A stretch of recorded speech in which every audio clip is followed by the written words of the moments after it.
Y algo que me llamó la atención en su momento, ustedes recordarán la última salida de la radio de Carmen Aristegui con Enrique Peña Nieto después de la publicación de la investigación de la Casa Blanca. Y en una columna, José Soto en El Economista dice lo siguiente, ¿no? Carmen Aristegui ha vuelto a encabezar un programa de noticias por las mañanas de lunes a viernes. Soy cauto en identificar el formato, pues está producido como si fuera radio y se transmite en video en streaming a través de su sitio web. Es decir, a mí esta duda muy genuina, ¿no? De alguien que no estaba intentando teorizar desde la comunicación y demás, me parece muy valioso. Yo incluso recuerdo la discusión que se daba. Yo era muy incrédulo al respecto porque desde la primera vez que corrieron a Carmen Aristegui, pero sobre todo con esta última, había voces que decían que tenía que construir su propio espacio, ¿no? Y por supuesto siempre ha habido la versión más pesimista al respecto de, bueno, pero ¿cómo va a lograr un espacio si ella es una figura de la radio tradicional? ¿No?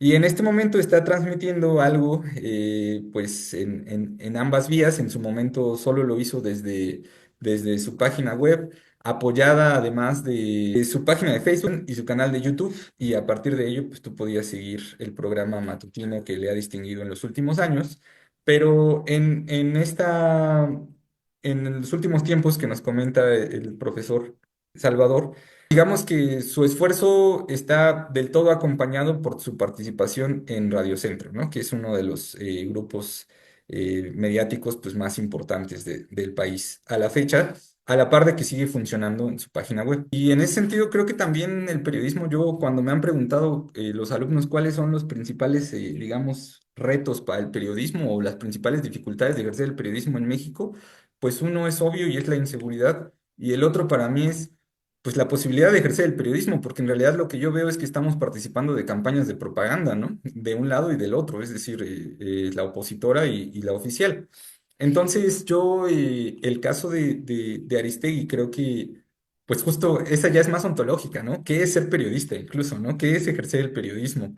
En este caso, no es que yo tenga la respuesta, pero este es un buen espacio para plantearse esa pregunta, ¿no? En todo caso. Y a mí, algo que yo comentaba que identificaba como virtud de los podcasts de entrevista, era este ejemplo, ¿no? De Wild Project, que digamos que sería como el equivalente a este caso de creativo. Yo cuestionaría el carácter periodístico porque muchas veces es una charla, ¿no? O sea, es que el entrevistador participe mucho, que también comparta sus anécdotas, que facilite el hecho de que el otro hable sin intervenirlo, sin cuestionarlo incluso en ocasiones, ¿no? Pero se logran cuestiones muy interesantes que son información, ¿no? Y que, insisto, no está en mí definir si es periodismo o no, pero 4 horas que yo confieso, ¿no? Me aventé de ese podcast, 4 horas escuchando a un ex neonazi, pero porque para mí es un testimonio que de otra manera no se pudo obtener. Es decir, yo les platicaba que a mí lo más cercano que recuerdo es el diario de un neonazi, que es el diario de un skinhead, perdón, que es un periodista español, él es un periodista tradicional que se infiltra en grupos neonazis en España y hace un libro, y a partir del libro también se hace una película, la película muy mala. Pero además él incluso se pierde en el personaje, ¿no? Es decir, como que no me parece un gran testimonio en términos de entender la psique, incluso de quien se involucra en estos grupos. Cómo los medios tradicionales buscan explicar conceptos que están en el entorno digital. Y encontré varios ejemplos, pero uno que creo que tiene muchas aristas para el análisis ya teórico, no solo el caso en sí, sino en la comprensión de estos fenómenos que hablaba el doctor Velázquez, excepto que hace Milenio, que hace el Financiero, de tratar de traducir, tratar de explicar, tratar de generar un glosario sobre lo que está ocurriendo en las redes, en particular en TikTok y sobre todo en aquellos fenómenos que se convierten en virales. Entonces, lo que veo aquí es, primero, pues un puente entre una cuestión generacional, un puente entre industrias, un puente en formatos, un puente entre realidades, la digital y la física, que tiene que ver con otros conceptos como la agenda woke, la cultura pop, el crecimiento personal, la autoayuda, la propia digitalización de AA, los dilemas éticos, derechos humanos, todos estos fenómenos relacionados se trasladan a estas explicaciones. Aquí del lado derecho hay una flechita que dice: lo cierto es que, y aquí te daremos la explicación, para que la próxima vez que alguien te diga pareces un tazo dorado, tú sepas qué onda, ¿no? Entonces, es como una invitación al público quizá de otra generación, como de vente, te voy a explicar, te voy a contar lo que es para que no estés out, ¿no? Y eso se fortalece en esta nota del Financiero que dice en onda con la chaviza. ¿Qué significa hacer un tazo? Entonces creo que está cumpliendo una función no solo de explicar, sino de darle a las personas que no necesariamente consumen directamente TikTok, dado que no es su momento, digamos, es otra generación, pero es como de, bueno, te invito a que formes parte, además de que te lo explico. Aquí algo que me llamó la atención cuando Univision nos trata de explicar lo que significa la frase de tazo dorado, tiene una sección propia que se llama cultura pop, que deriva en una subsección que se llama TikTok.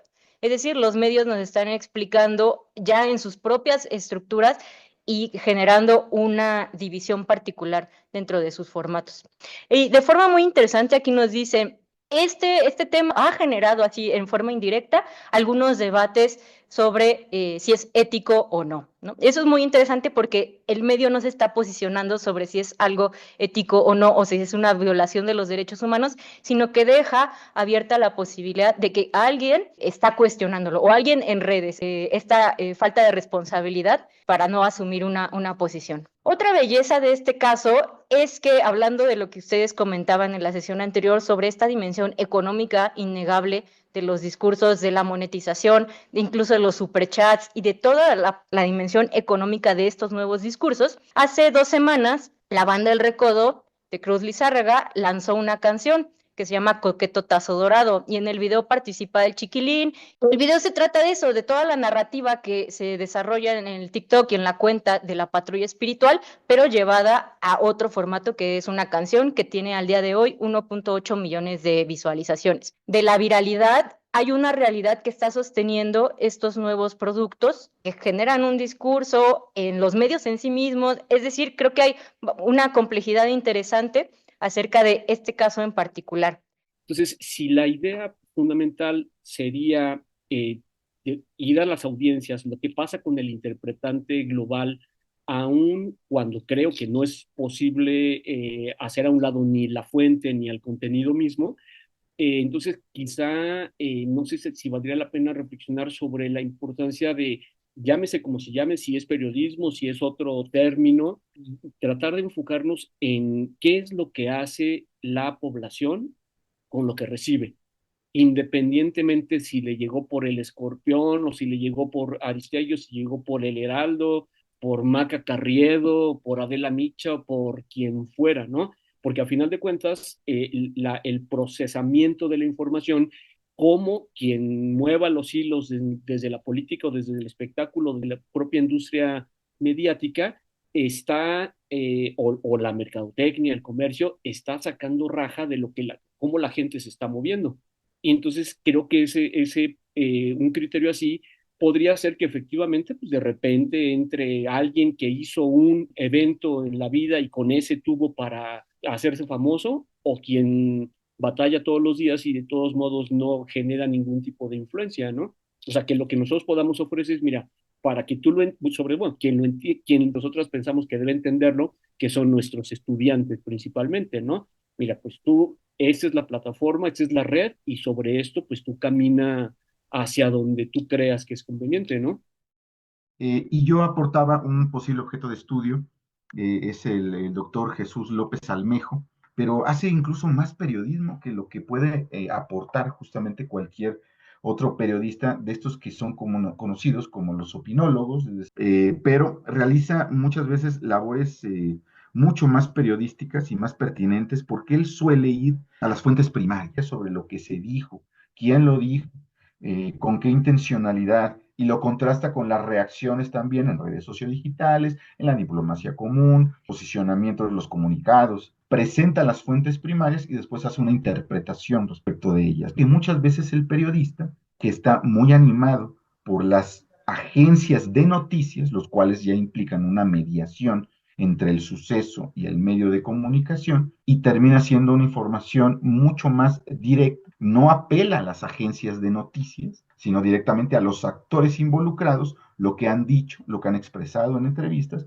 y establece al final valoraciones justamente hacia dónde va el fenómeno Sí, pues, o sea, yo creo que aquí hay otro tipo de caso en el cual tú comentas, ya hay una apreciación, aunque no se ha analizado a profundidad, ya hay un análisis previo desde lo empírico de decir, bueno, no es alguien formado en periodismo, él mismo asegura no ser periodista, pero me resulta mucho más periodístico que otro tipo de ejemplos que sostienen serlo, ¿no? O que en teoría enarbolan dicha cualidad.